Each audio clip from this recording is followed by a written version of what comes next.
The Skoll Foundation, dedicated to powering social innovators to transform the world. Learn more at skoll.org. And the Robert Wood Johnson Foundation at rwjf.org.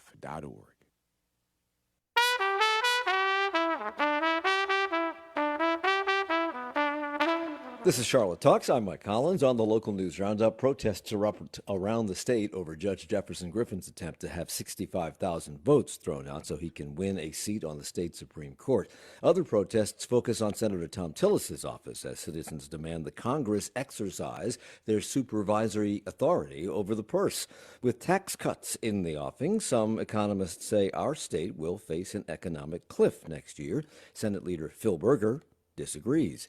And the push to bring the WNBA back to Charlotte may be getting pushed back. We'll update you. Here to talk about those stories and more is WFAE politics reporter Steve Harrison. Hunter Sáenz is a reporter for WCNC-TV. Alexandria Sands reports for Axios Charlotte. And Erik Spanberg is the managing editor of the Charlotte Business Journal. Welcome to you all. Good morning.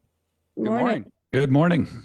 So we have been talking ad nauseum about the ongoing tussle between Democratic Supreme Court Justice incumbent Allison Briggs and her Republican challenger, Judge Jefferson Griffin, since Election Day. And Griffin is like a dog with a bone. He just won't let it go. After several recounts, Briggs is still ahead by 734 votes. But as we have explained countless times in the past, Griffin wants elections officials and now the courts to throw out about 65,000 votes. This remains the only uncertified race from the November election in the country.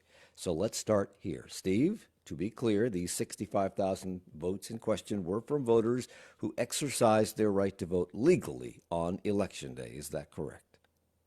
That's correct. And this week, the State Board of Elections did kind of a deep audit on a lot of those 65,000 votes, because the big issue is that most of them in question had missing identification numbers, like the last four numbers of people's social security numbers or their driver's license numbers. And the State Board did this deep dive and found that nearly 30,000 of these voters actually did put that information in. There was just kind of some glitches, in terms of transferring the data one place to another. They found that many of the remaining voters had also most likely put that information in. There just may have been clerical errors in terms of, getting it into the system. So, the idea that I think the State Board of Elections bolstered its case in that these voters did nothing wrong. There was no fraud. There was no problem, et cetera. And as fate would have it, many of the votes in dispute here by Jefferson Griffin are Democratic votes. They're likely Democratic votes. So this case recently went to federal court, the Fourth Circuit Court, for a decision on which court, the federal or the state courts, should be handling this in the first place.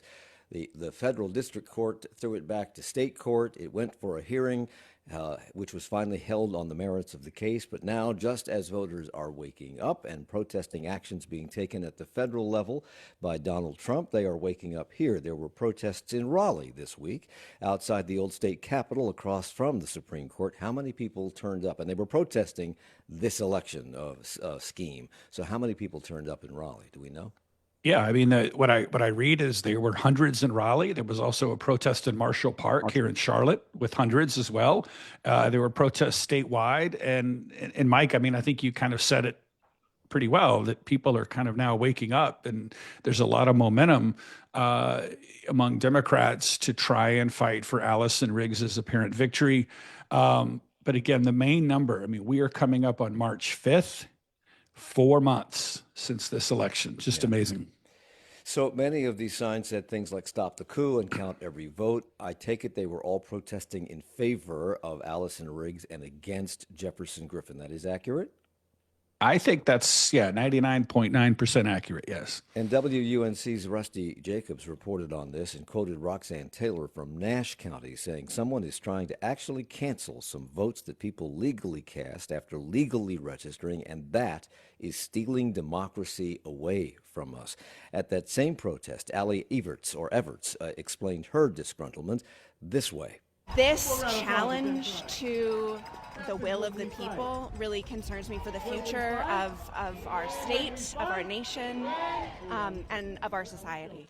And at a similar protest here in Uptown, Henry Young expressed a similar sentiment to WFAE.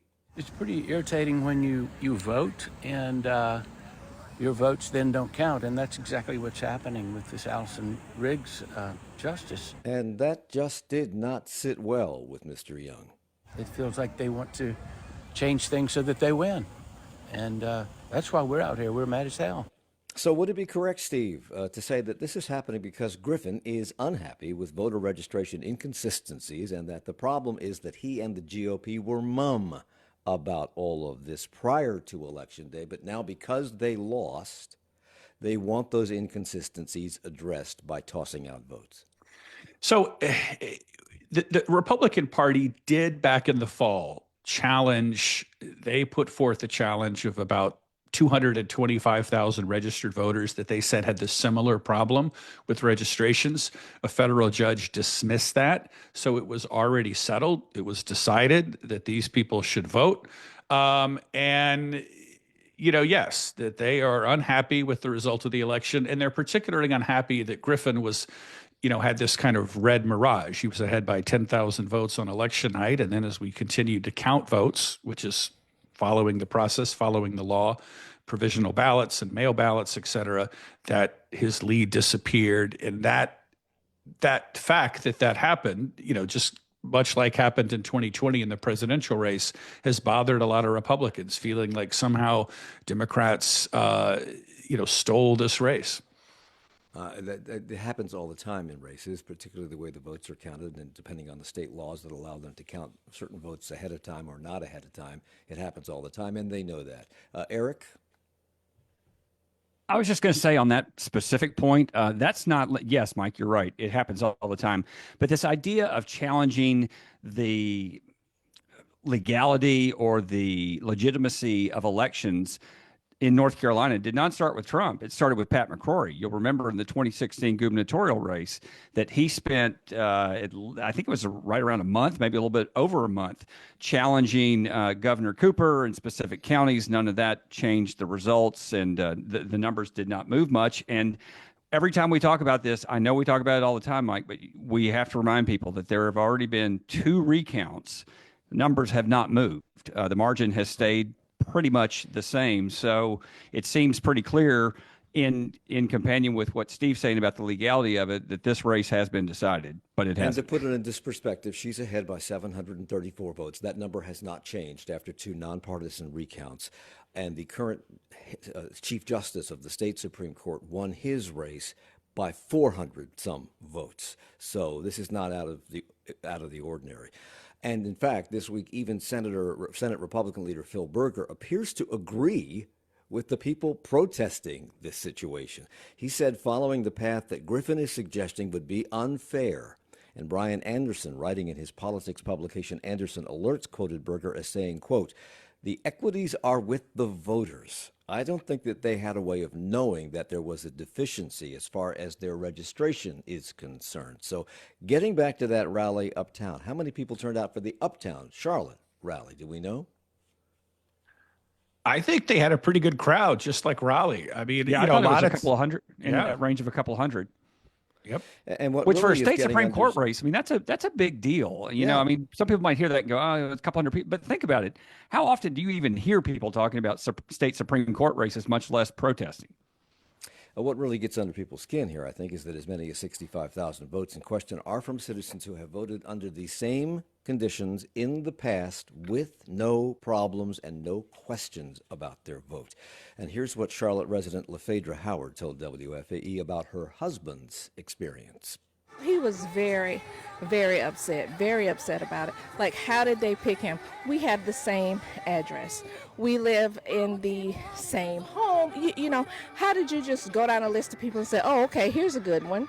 You know, he doesn't vote really in the primaries, but general election, every time. So finally this week, Steve, the State Board of Elections filed a petition asking the state Supreme Court to hear the case immediately, bypassing the State Court of Appeals. What did the High Court decide? The highest court said that it is going to be heard by the Court of Appeals first. A Wake County judge has already heard this case and dismissed Griffin's challenges. It will now go to the Court of Appeals, and then to the state Supreme Court. So I think in early March, the Court of Appeals will hear this on a fast track schedule. So perhaps we could have a resolution next month. Okay. And of course, whatever decision that comes out of this, if it's not in Griffin's favor, it is likely to be appealed. And if it is in Griffin's favor, it is likely to be appealed. Correct? I think that's a fair statement. Yes. Okay. We'll be talking about this forever. And there is some talk about legislation in the General Assembly which might address some of these discrepancies in the future. Brian Anderson of Anderson Alert says both Phil Berger and House Speaker Destin Hall have expressed an openness to taking up that legislation. What might that legislation do? We have any idea? I'm just not sure there's a whole lot that in terms of legislation they can pass. I mean, there are smaller groups of voters in this case. There's the people who voted the overseas and military voters who voted without photo ID. That's a few people. They could require that. That's something in theory they could do. There's also a couple hundred voters, people whose parents have North Carolina residency, but their children have never lived here but still vote in North Carolina. I assume you could try and eliminate them from the voting pool, but that's only a couple hundred people. There's just not a lot they can do for the future to try and tilt a situation like this in their favor. I don't really see the end game. So we'll be talking about this until our lives end. So there's more to come on that story. On now to more important stuff, Snowmageddon. Governor Josh Stein declared a state of emergency in advance of this week's terrific storm. There are over 1,400 DOT and contractor trucks ready to clear roads. More than 180 National Guardsmen and 39 force packages have been activated and dispersed to support local emergency response efforts. Our state's power utilities are pre-positioned to quickly restore electricity if it goes out. So we were supposed to get some snow. We did. And some sleet. I don't know if we got that or not, with the potential for ice on the roads. I was out on Wednesday night. I had no problem. Some areas were predicted to get 2 to 6 inches of snow with significant accumulation, their words, of ice. That didn't seem to amount to much here. Erik, what happened elsewhere? Well, I think one of the most severe circumstances was there was a 53-car pileup in Alamance County, Orange County line. I think it was I-40 and I-85. One person died in that wreck. In the mountains, you had temperatures a couple of nights getting as low as 5 to 15 below. So that's pretty extreme. But you're right, Mike. Here, even though you had schools closed on Wednesday and a delay on Thursday, not a lot. I think it was somewhere around a half-inch of snow. And our weather guru, Brad Panovich, said this was the first measurable snow in 6 years in Charlotte. So that was your winter storm payoff for Mecklenburg County. Okay. And, of course, Charlotte Douglas Airport was also affected as of yesterday afternoon. 240 flights have been canceled, 509 delayed. On Wednesday, nearly 700 flights were canceled or delayed. What was the problem yesterday? Do we know? I don't know. I mean, I don't know if it was the rollover from the day before or other parts of the country. But, yeah, you're right, Mike. It was for the 2 days, it was about 1,100 delays, 500 canceled. When we come back, cats and their transportation plan and something they didn't take account of. That and some threats to some CMS schools and an arrest made in those threats. Those stories and more when the roundup continues.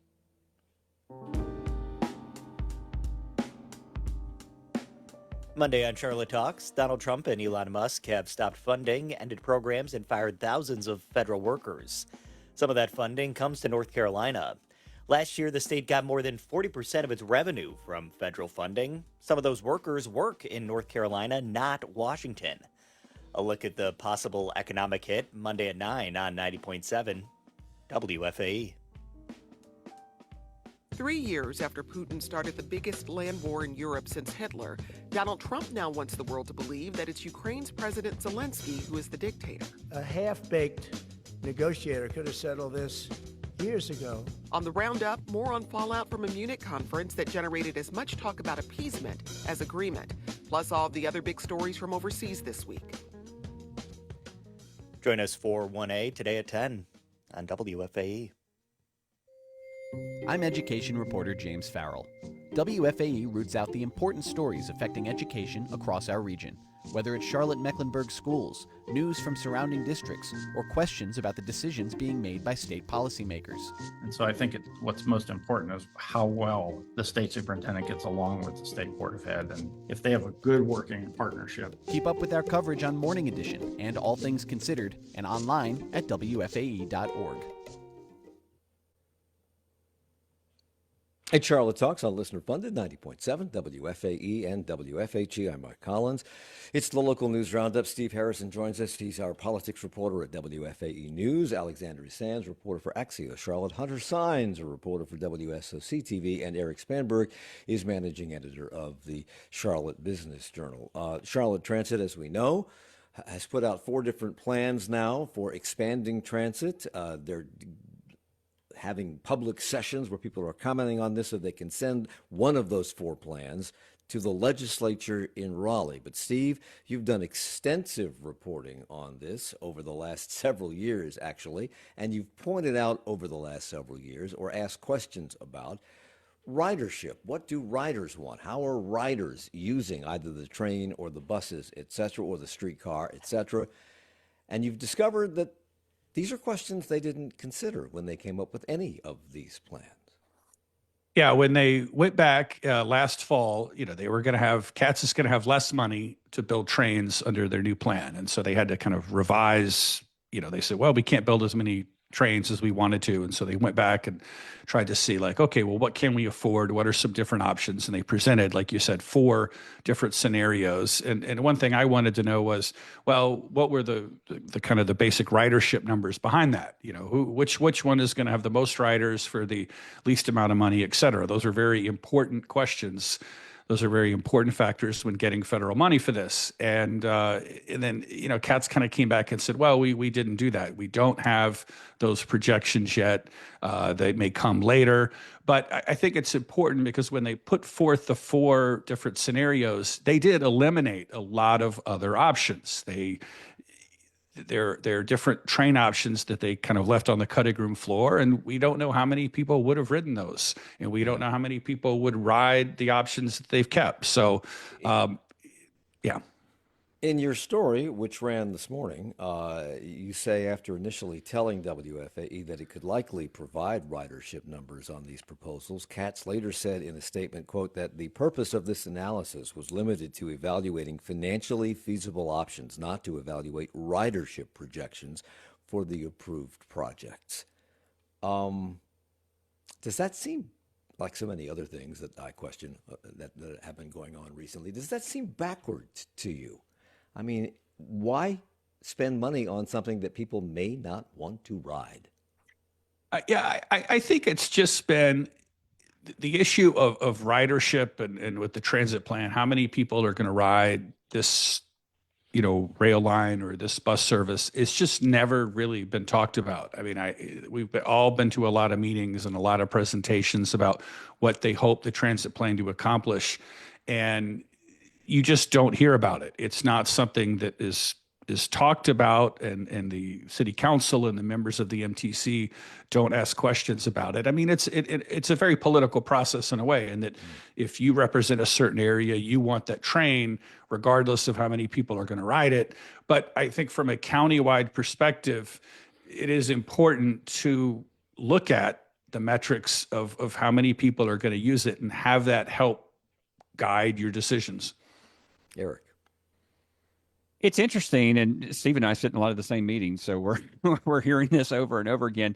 Obviously, this is a huge, important point, and yet I think that the way CATS is looking at this is what riders tell them in surveys, not projecting who will actually use it and how much they will use it. It's more, what would you like, which is an interesting way to view this. And the other thing I was going to mention is, as Steve is well aware too, next week is going to be a big day for our transit discussions, because Phil Berger and Destin Hall, the leaders of the Senate, State Senate and State House, are going to be at the Charlotte Regional Business Alliance talking publicly with business and political leaders about the fate of the transit tax and plan. So that is another piece of this that we will be keeping a close eye on as well.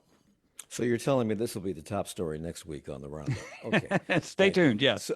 So Hunter Sáenz, you reported yesterday on the arrest of a man who had allegedly made threats to kill students and staff at multiple Charlotte schools. Which schools, which students, and do we know his motivation? So we do know the schools. There were several of them. It was Hawks Ridge Elementary School, Community House Middle School, Ardrey Kell, Garinger, and West Charlotte. So according to police, this happened over about a week span on 2 different days earlier this month, just last week, actually. So the first happened as police say an email was sent warning about a possible shooting at 4 of the schools. And then the very next day, police say that Garinger High School got a letter in the mail that threatened to kill people. And some of these details, Mike, were very disturbing. I'll leave just one of them, saying that this person was going to slaughter students and staff at some of these schools. They talked about the weapons that were going to be used, how it was going to happen in either February or March. So this was serious stuff. Police, of course, moved in. They connected the letters to each other based on the verbiage and, of course, the signature, which turned out to be the suspect's parents. So the suspect was arrested. His name is Drew Owens. It turns out that how they were able to connect them is that his dad works at one of the CMS schools that was threatened.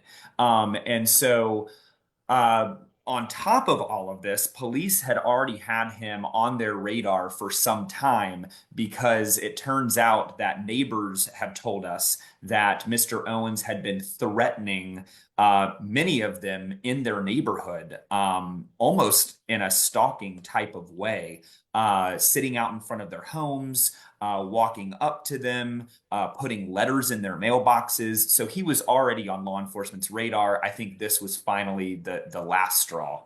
I take it that since you mentioned his name, and because that indicates we know his name, which also indicates that he is an adult. Is that correct? That is correct. I believe he's 31 years old.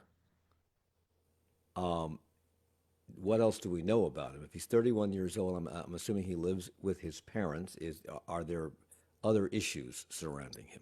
So he used to live with his parents. According to the court affidavits, police believe that this all has to involve basically a domestic issue. He is, according to police, still upset with his parents for kicking him out, specifically his father, kicking him out of the house back in 2021 for what they believe was continued drug and alcohol abuse. So he has been trying, according to police, lure his father, whether it be out of the school that he works at or out of his home in his neighborhood, and in association making allegedly these threats, not only to students and staff, but his neighbors.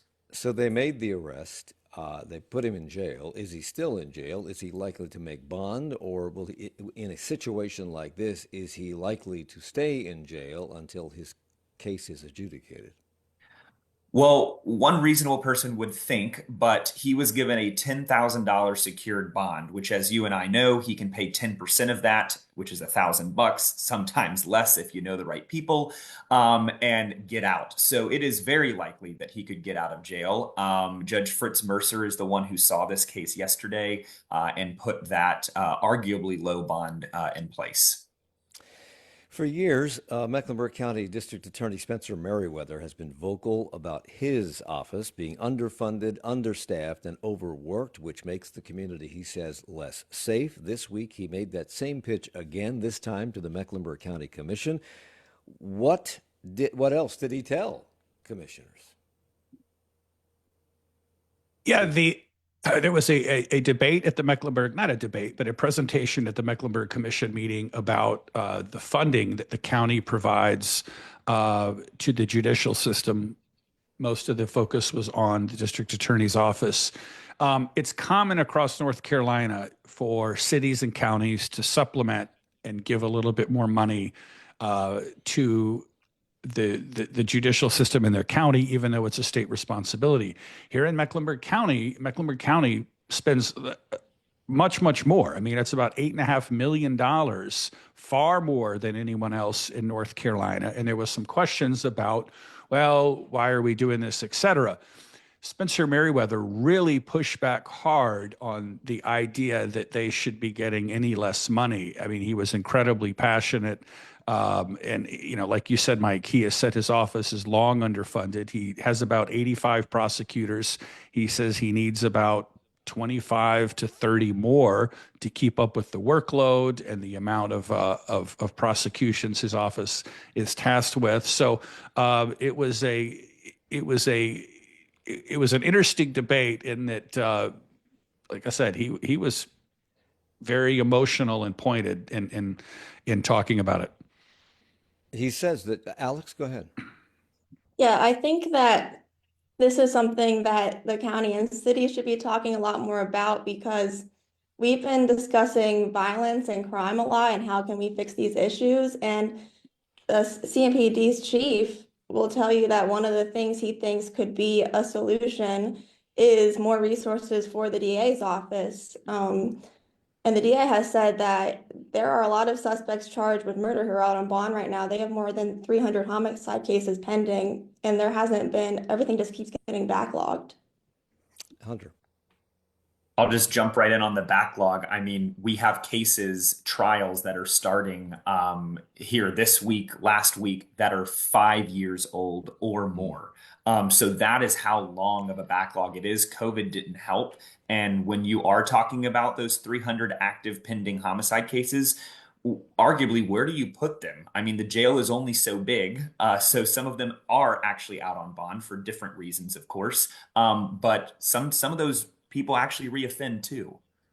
And obviously, if anybody watches a procedural on television, know that the DA's office will sometimes let cases go because they just don't have the resources. Erik. And Steve, you can correct me on this, but relatively speaking, if we're talking about another 25 people, that's not that much money in the grand scheme of things. When you're talking about a city budget that's $4 billion, the county budget's $2.5 billion. It's kind of amazing, to Alex's point, that as much discussion and focus as we have on public safety, and as we have had for several years, that this has not been resolved or improved or addressed some way, because it's just not a lot of money. Yeah, I was going to say. Go ahead. No, I was going to say, I mean, you know, the county is spending about $8.5 million. They're spending the vast majority of this. I think the city spends about $500,000. But to what Alex said, so much of the discussion about violent crime and public safety comes back to the Charlotte City Council, because they are responsible for CMPD. And yet the city council, the idea of them spending more money to help the district attorney's office, they never talk about it. Merriweather says that you can measure the problem through 911 calls. Mecklenburg County was where 1.3 million 911 calls were made out of a total of 2.3 million statewide. But Steve, you fact-checked that. And if what you came up with is correct, he's way off. Talk about that. Yeah, I think that there were roughly about 7 million emergency calls statewide.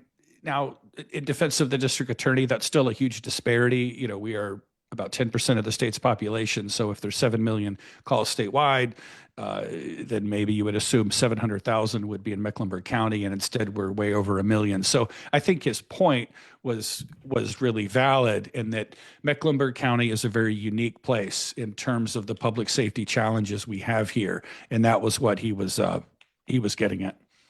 So the county subsidy to the DA's office is more than any other county in the state. How much more money did he ask for, or did he put a dollar figure on it? This was, I believe, really wasn't an ask for more. It was mostly just a defending the money that they are getting, and the district attorney saying how critical it is to keep getting those funds. Okay.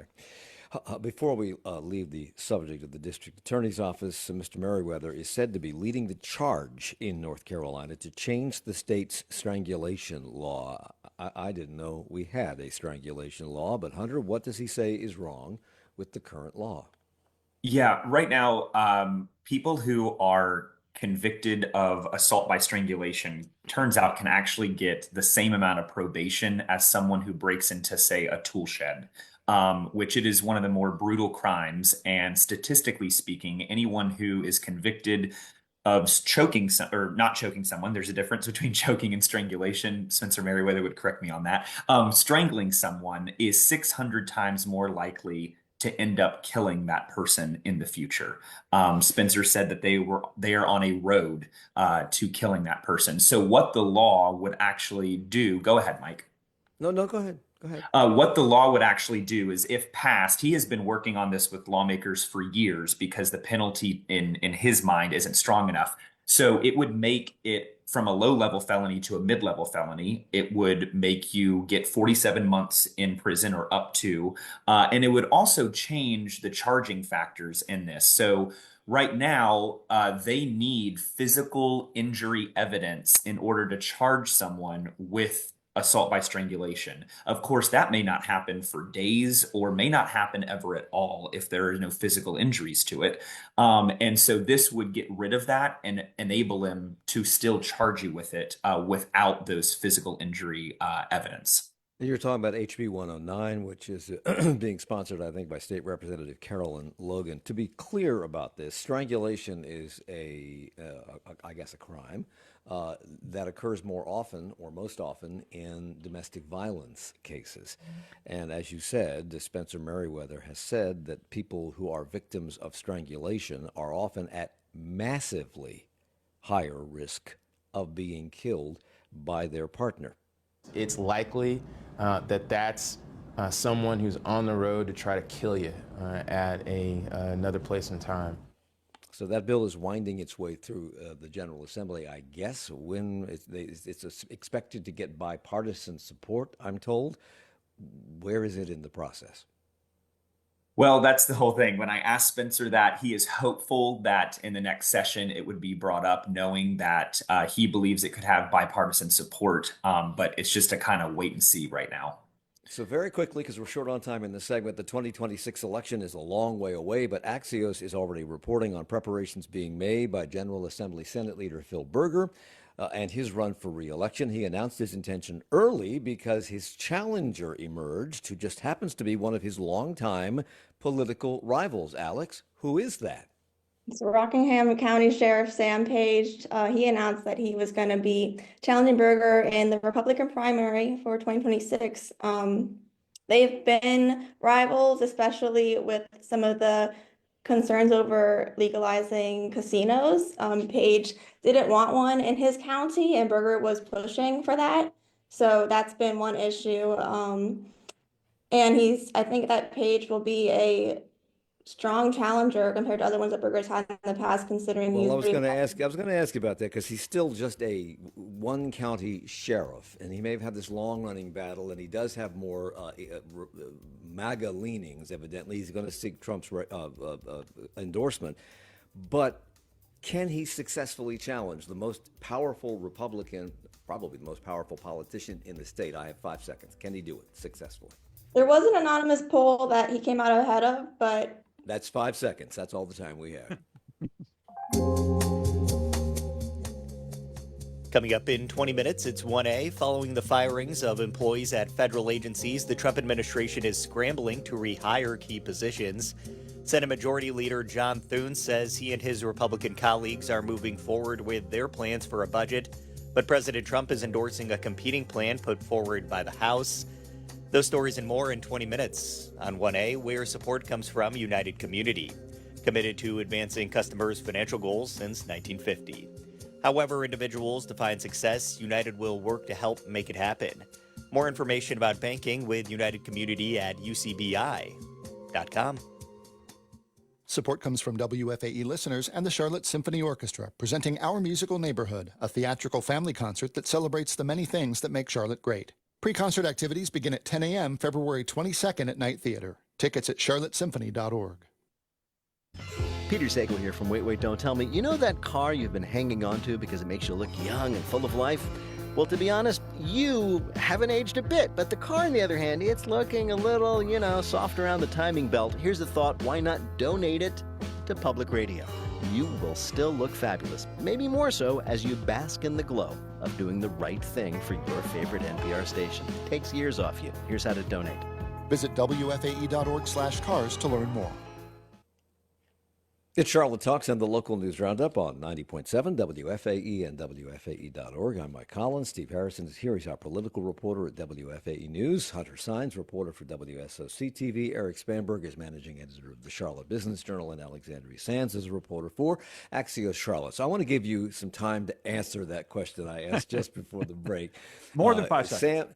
That's right. One county, a sheriff in one county, Sam Page, is going to run against the most powerful politician in the state of North Carolina. Does he have a shot?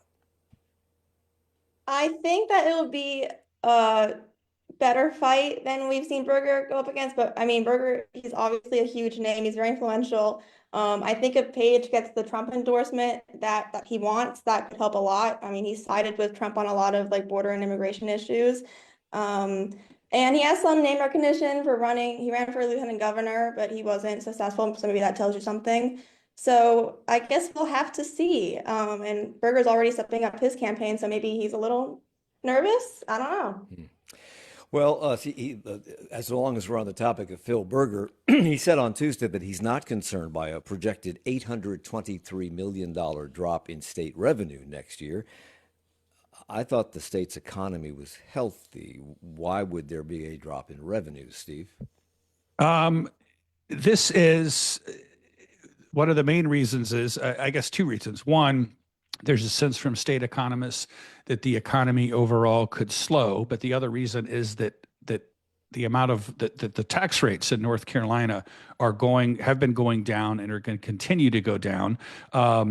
The state's individual income tax rate is going to go from 4.5% to 3.99 by 2026. And then the state's corporate income tax rate is slowly being phased out.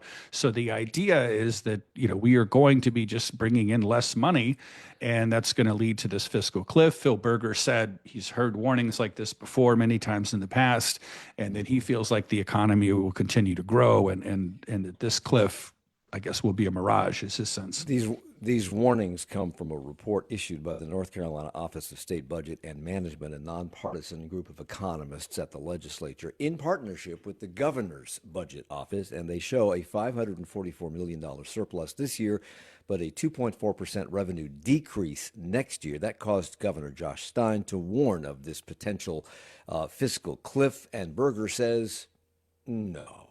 We will continue to see an expanding economy, and that expanded economy will generate the revenue that we need in order to fund the functions of government. So I know he's heard this before, but the situation is incredibly different today, it seems to me. Why is he so certain about an expanding economy, especially in the face of massive job cuts at the federal government agencies? Many of those workers, and we're going to do a program on this on Monday, many of those workers are located in our state.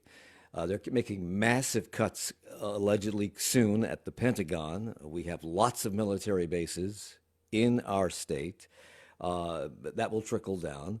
There are potential tariffs coming online, which could seriously impact the economy of individual Americans. What makes him so optimistic? I think, Mike, you listed a lot of good important wild cards coming that I don't think the Senate leader has probably thought of and really thought through. I mean, the federal government spends a tremendous amount of money in North Carolina and all across the country, and yeah, we haven't seen cuts like this before, and there's certainly the possibility for a big impact. Erik. I think it's also interesting. I mentioned that Berger's coming next week. I remember last year, when he was in Charlotte. And of course, he says this all over the state. I mean, if anything, he wants to cut these taxes more rapidly than what they have done over the past 10 to 15 years. And so it is a relentless belief that you can cut and cut taxes and that will spur economic growth. Believe me, I'm not arguing with you. The points you're making are very valid, but it's just interesting that they are so beholden to that theory. Well, our state tax rate is scheduled to drop. I think Steve alluded to this, from 4.5% to 3.99% by 2026, with the corporate tax rate set to drop this year from 2.5 to 2.25%, and then be completely phased out altogether at some point. Berger says Democrats have issued similar warnings when Republicans cut taxes in the past. But State Senator Jay Chaudhry, a Democrat from Wake County, thinks, quote, continued tax cuts are going to starve the state from investing in our people and in the future of our state. And Senator Greg Meyer, a Democrat from Orange County, thinks Berger should pay more attention to the economists. Senator Berger is welcome to his opinion, but the experts are telling us that we're headed for a fiscal cliff, and we have to deal with that. And he's worried about what might happen to employee raises and to education dollars. Is this the typical divide between Republicans and Democrats over taxes and spending? Or is this something more to that? And which side of the argument has proven more correct over time? I do think it's the typical divide. I don't know if the circumstances are the same. And, when you go through these things, it's, it's anyone can take statistics and do what they want with them is kind of the answer. But Mike, on top of the other factors that you mentioned, what about Western North Carolina and the billions and billions of dollars that are needed to pull that back together? And we know that is a multi-year, decade or more. So there are all kinds of economic pressures, not to mention the ongoing national inflation and those kinds of things. So this is high stakes poker. So former Lieutenant Governor Mark Robinson is back in the news. A nonprofit led by his wife is now appealing a state agency's order to repay more than $100,000 in federal funding in the aftermath of a scathing review. What is this about? This is the case that stemmed from, as you said, it was the lieutenant governor's wife had started a nonprofit, and the nonprofit was distributing federal funding to child care centers to feed children. And when this state investigation was conducted, they found all kinds of discrepancies, faulty record keeping, all kinds of errors and neglected paperwork. And as you say, they called this seriously deficient, and then came the $100,000 fine. I think it was a little bit higher. And now, go ahead.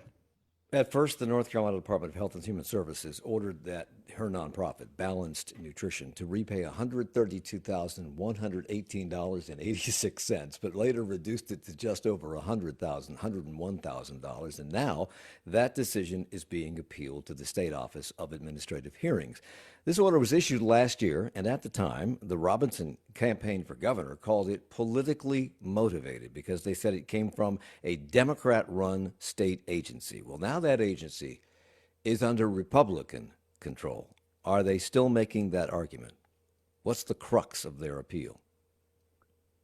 I don't know if they're still saying politically motivated, but I assume their opinion has not changed, or they wouldn't be appealing this. I mean, they've appealed it to the state, so they clearly feel it is unfair. But you and I just went through all of the details of why this penalty was levied. So earlier, we spoke about citizens' protests in Charlotte and Raleigh over attempts by Jefferson Griffin to win the state Supreme Court seat. There are also protests this week around the country and outside of North Carolina, and outside of North Carolina U.S. Senator Tom Tillis's Greensboro office. About 200 people gathered there to push back against Trump policies and cabinet officer decisions, and some of them seem particularly upset with Elon Musk. Lynn Dorfman is the former chair of the Catawba County Democratic Party. She helped organize the event and says Senator Tillis and his colleagues in Congress aren't doing their jobs. They are providing no oversight of Musk or his Doge organization, and she wants them to take some power back. The Congress has the power of the purse. They're abdicating that. They're not stepping up. They're not saying, no, we have the power of the purse. You cannot do that. They're rolling over. And they need to hear that we're watching and we have eyes on him. And we want him to honor his oath. Another protester told WFDD they thought that Congress, quote, should be taking care of our country and not allowing a few billionaires to control everything. Do protests like this have an impact? Do they sway opinion? Do they act as a prod to get elected officials to take action, or are they simply ignored? Steve? I'm not sure that the Greensboro protest is going to do a lot to move the needle and change how Tom Tillis votes and his views, but I do think they're important in that they kind of galvanize the opposition, and that people who are frustrated and concerned about the state of the country see other people protesting, and it may cause them to join or to start other groups or other protests. Because remember, think about in 2016 or in the first few months of 2017, how intense the opposition was in Trump's first term. And then in the first month of his new administration, I think that Democrats just felt incredibly defeated. Now we're starting to see them awaken again, I think. And I think that's important, not so much to change Tom Tillis's mind, but to get Democrats energized going into 2026. Another point of consternation among many Americans this week was Donald Trump's characterization of Volodymyr Zelensky, the president of Ukraine, as a dictator, while also falsely accusing him of starting the war with Russia. Bizarro land. Trump also orchestrated a meeting about the fate of Ukraine with the U.S., Russian, and Saudi diplomats, but no one from Ukraine was participating, and Senator Tom Tillis says not to worry. Of course they have to be at the table. There are thousands of people who have given their lives to defend this country. Does anybody really believe that the United States would negotiate an agreement with a European nation that's done what they've done on the battlefield, that's suffered what they have, and not be at the table? Of course they will. And you'll see that in the coming weeks and months. Given Trump's recent statements and actions, why is he so certain about that? I have no idea. Although, as we know, Tillis does love to sort of toggle back and forth between MAGA land and more moderate land. He was on this. The Hill had reported that he was part of this Senate delegation that went over to Ukraine. I believe that trip ended Monday, and he made a statement that the Ukrainians had been fighting against unprovoked Russian aggression. And as you just said, Mike, everything that the Trump administration did in the past week was completely the opposite of this. Now, I should also add, this is the same week that started with the New York Times with a front page article about Tom Tillis and how he tried to kill the nomination of Pete Hegseth, only to end up voting for him to be appointed defense secretary. On Wednesday, I'm going to skip that story. Never mind. It's not that important. We're going to move on to this because we're short on time here. WSOC-TV obtained new warrants in the Asha Degree case. Then the then 9-year-old disappeared 25 years ago this week from her home near Shelby. What's new in the case, Hunter? Yeah, so if you remember, in September of last year is when they searched a family's property in Cleveland County. They pulled out a 1960s green model car, and the property owner was Roy and Connie Dedman. They have been really honing in on that family. And what is new here is after that initial search in last year, there were text messages between that family. And we now know what those text messages said. And one of the text messages that was sent right after that search, one of the family members said, "The theory is I did it, accident, covered it up." A message back then sits here and says that they think it's our shirt. It's not her shirt, meaning Asha Degree's. Her mom says it wasn't hers. And then what we found out is later on, right after the search that happened last year, they were trying to talk to some of the family, and they actually did a polygraph of one of the witnesses who says that they overheard at a party years ago. Someone said they killed Asha Degree. So we'll be following that. I guess they're following up on those. You have a story coming out on Monday on Channel 9 that deals with what some Mexican authorities have been saying for a while, that if you want to end the drugs coming from south of the border into the United States, you have to end the study of flow of guns coming into Mexico from our country. On Monday, you will have details that indicate some of those guns are coming from Charlotte and being sold by straw purchasers and then smuggled to other countries. Tell us what you can. Yeah, so turns out 74% of the guns used in the cartels, according to the US DOJ, come from the US. And what we have found are some of those guns come straight from the Carolinas. We hone in on a recent case that's going through federal court right now of straw purchasing, the problem of it, how gun shop owners are dealing with this. There aren't really many preventative measures put in place there, but we really follow this local case. We talk to the U.S. attorney and talk about just how many of these guns are not only ending up in other countries, but other states and popping up at other crimes, including right here in Charlotte. Alex, Central Piedmont Community College is getting ready to build a 24-acre first responder training facility in Matthews. It will have an obstacle driving course, firing range, replica village for real-world simulations. When you wrote about this in Axios, you pointed out some clear reasons why this is important. Why is it? Yeah, CPCC says that this will help train people who are first responders currently, and then also their students who are trying to get into careers. And it will help with cross-agency training. So police will be working with fire or, other agencies to make sure that when they're responding to a scene that they actually know how to work together to put out a burning building or to go into a fake convenience store or a single-family home. So, Erik, last week we spent some time on this program and a whole hour talking about the possible re-arrival of the Charlotte Sting and the expansion of the WNBA and the Berman family putting money up for this and how they're going to expand the league. But it looks like Cleveland is going to eclipse us. What is going on here? Yet another flight delay here in Charlotte this week.